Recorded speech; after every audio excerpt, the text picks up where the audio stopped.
Hello everyone, welcome back to literary criticism. ഇന്ന് നമ്മൾ Greek ക്രിറ്റിക്സിനെ കൊണ്ടാണ് ഈ ഒരു ലിറ്റററി ക്രിറ്റിസിസം സ്റ്റാർട്ട് ചെയ്യുന്നത്. സോ ഗ്രീക്ക് ക്രിറ്റിക്സിൻ്റെ കാര്യം പറയുമ്പോൾ തന്നെ ആദ്യം തന്നെ പറയേണ്ട ഒരു വ്യക്തിയാണ് Socrates. Socrates he's known as the father of western philosophy.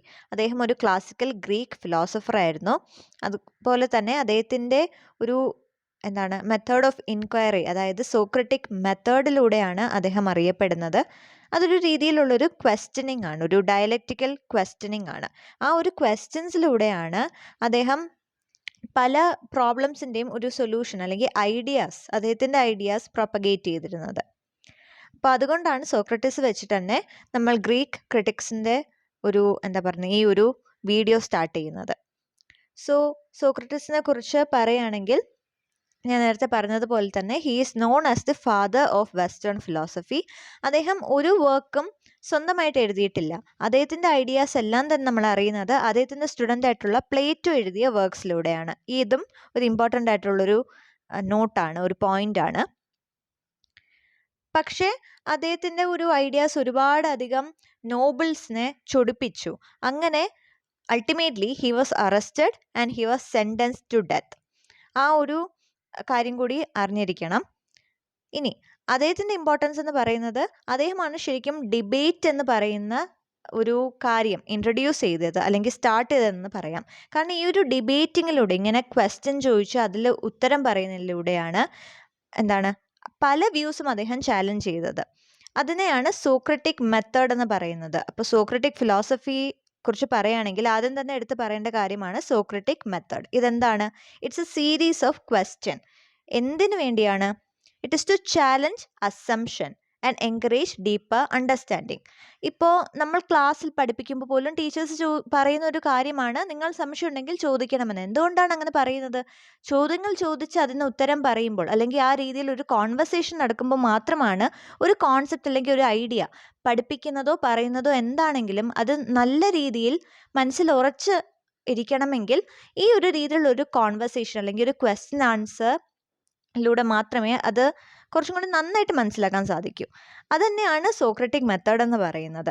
അപ്പോൾ ഈ ഒരു ഐഡിയ നമ്മളിപ്പോഴും ചെയ്യുന്ന ഡിബേറ്റ് കോമ്പറ്റീഷൻസ് ഒക്കെ ഉണ്ട്. അതുപോലെ തന്നെ നമ്മൾ ക്ലാസ്സിൽ ഡൗട്ട് വരുമ്പോൾ ടീച്ചേഴ്സിനോട് ചോദിച്ച് ക്ലാരിഫൈ ചെയ്യാറുണ്ട്, അല്ലെങ്കിൽ ഫ്രണ്ട്സായിട്ട് നമ്മൾ ഗ്രൂപ്പ് സ്റ്റഡി ചെയ്യാറുണ്ട്. ഇതിൻ്റെ ബേസിക് എല്ലാം ക്വസ്റ്റ്യൻസിലൂടെ അല്ലെങ്കിൽ കോൺവെർസേഷനിലൂടെ ഒരു കോൺസെപ്റ്റ് മനസ്സിലാക്കുക. ഈ ഒരു ഐഡിയ കൊണ്ടുവന്നത് സോക്രട്ടസ് ആണ്. ഇനി അദ്ദേഹത്തിൻ്റെ എത്തിക്സിനെ കുറിച്ച് പറയുകയാണെങ്കിൽ, അദ്ദേഹം കൂടുതലും മോറൽ ഫിലോസഫിയിലാണ് ഫോക്കസ് ചെയ്തിരുന്നത്. അതുപോലെ തന്നെ വേർച്യുവിനെ കുറിച്ചും അദ്ദേഹം പറഞ്ഞു. നമ്മളുടെ അറിവിൽ നിന്നാണ് നമുക്ക് ഗുണങ്ങൾ ഉണ്ടാകുന്നത്. ആ ഒരു കാര്യമാണ് അദ്ദേഹം ഇമ്പോർട്ടൻ്റ് ആയിട്ട് പറഞ്ഞിട്ടുള്ളത്.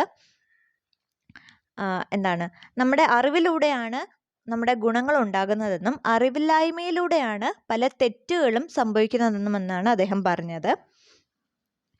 അതുപോലെ തന്നെ അദ്ദേഹത്തിൻ്റെ ഒരു സെൻട്രൽ ഫിലോസഫി എന്ന് പറയുന്നത് the unexamined life is not worth living എന്നാണ്. അതായത് നമ്മൾ സ്വയം ഒരു സെൽഫ് നോളേജ് ഉണ്ടായിരിക്കണം, അല്ലെങ്കിൽ ഇൻട്രോസ്പെക്റ്റ് ചെയ്യണം. നമ്മൾ സ്വയം ചോദിക്കണം, നമ്മൾ ചെയ്യുന്ന കാര്യങ്ങൾ അത് ശരിയാണോ തെറ്റാണോ, അല്ലെങ്കിൽ നമ്മൾ ചിന്തിക്കുന്ന രീതി, നമ്മുടെ ചിന്താഗതികൾ അത് കറക്റ്റാണോ അല്ലയോ എന്നുള്ളത് നമ്മൾ കൂടെ ചിന്തിക്കണം. ആ ഒരു രീതിയിൽ ഒരു സെൽഫ് ഇൻട്രോസ്പെക്റ്റിലൂടെ എന്താണ് സംഭവിക്കുന്നത്?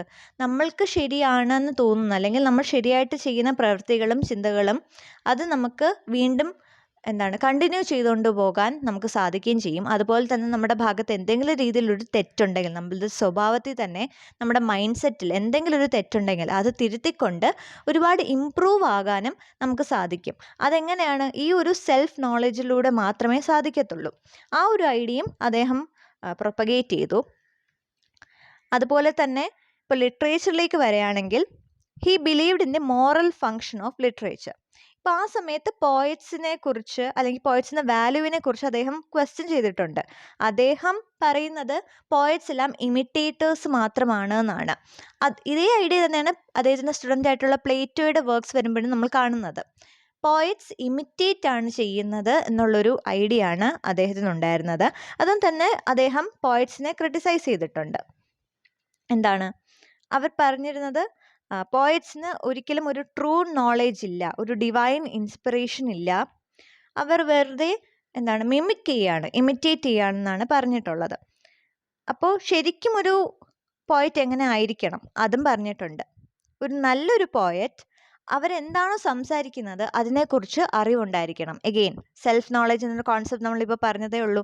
ഇതേ ഐഡിയ തന്നെയാണ് അദ്ദേഹം പറയുന്നത്. ഒരു ലിറ്ററേച്ചർ എടുക്കുമ്പോൾ നല്ലൊരു പോയറ്റ് ആകണമെങ്കിൽ എന്താണോ സംസാരിക്കുന്നത് ആ വിഷയത്തെക്കുറിച്ച് നല്ല രീതിയിലൊരു അറിവുണ്ടായിരിക്കണം.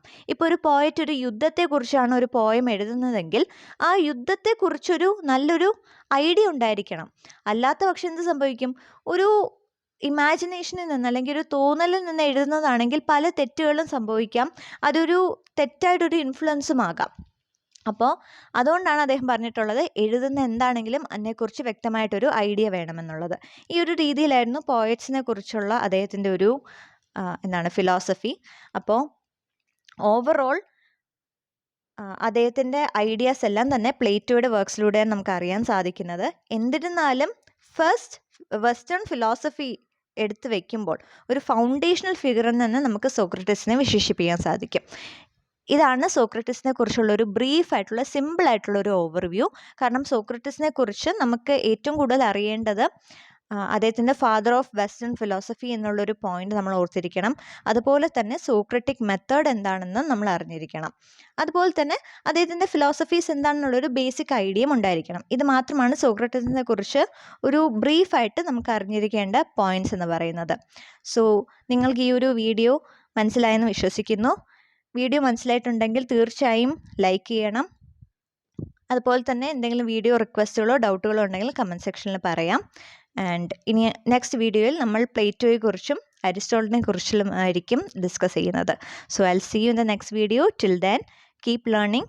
Thank you.